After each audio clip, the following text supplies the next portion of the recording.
Let's talk about something real, something that makes us uncomfortable, something we need to address. Culture. It shapes who we are, no doubt. But can it hold us back? Economist Thomas Sowell, in a recent interview, argues just that.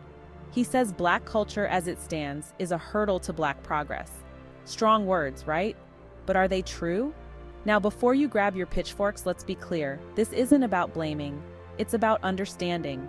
It's about looking at the world as it is, even the uncomfortable parts. We need to ask ourselves, is there something in our cultural fabric that's holding us back?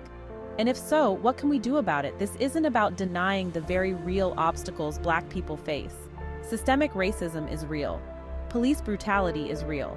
But what if there's more to the story? What if our own culture is playing a role too? It's a tough question, but one we need to ask. Here's something to chew on. Sowell points to standardized test scores. He compares Black kids in America to kids in other countries, kids from similar backgrounds, facing similar challenges. And guess what?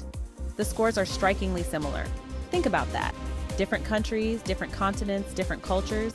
Yet, the scores are comparable. It makes you wonder, doesn't it?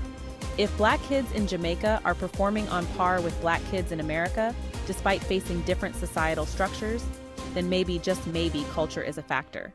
Now, I know what you're thinking. Standardized tests aren't everything. And you're right, they don't measure everything. But they do measure something. They measure a certain kind of academic aptitude. And the fact that these scores are so similar across different countries suggests that there might be something cultural at play. Let's address the elephant in the room: slavery. It's a stain on our history, a wound that hasn't fully healed, and its legacy lingers. It lingers in the form of systemic racism, economic inequality, and yes, even cultural norms. See, slavery wasn't just about forced labor. It was about stripping away culture, about breaking down families, about instilling a sense of inferiority. And those scars run deep. They manifest in ways we don't always see. Think about the anti-intellectualism that sometimes pervades our communities. Think about the distrust of authority, the emphasis on instant gratification over long-term goals. These aren't inherent traits. They are the echoes of a system designed to keep us down. They are the invisible chains that still bind us. Section 4. Breaking free, empowering Black culture for the future. So, what do? Do we just accept this?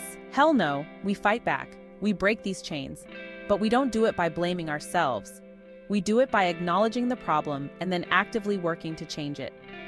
We start by embracing education, not just for our kids, but for ourselves too. We need to be lifelong learners, constantly seeking knowledge and understanding.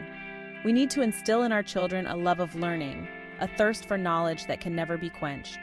We need to support Black businesses, Black entrepreneurs, Black creators. We need to build our own economic powerhouses, our own centers of influence. We need to show the world that we are more than just consumers. We are creators, innovators, builders. Section 5. A call to action shaping our destiny together. This isn't just about Black people. This is about all of us. Because when one group is held back, we're all held back. We need to have honest conversations about race and culture, even when they're uncomfortable. We need to listen to each other, learn from each other, and work together to build a better future. So, what do you think? Is Sowell right? Is Black culture holding us back? More importantly, what are we going to do about it? Let's keep the conversation going. Let's challenge each other, uplift each other, and together, let's break these chains and rise.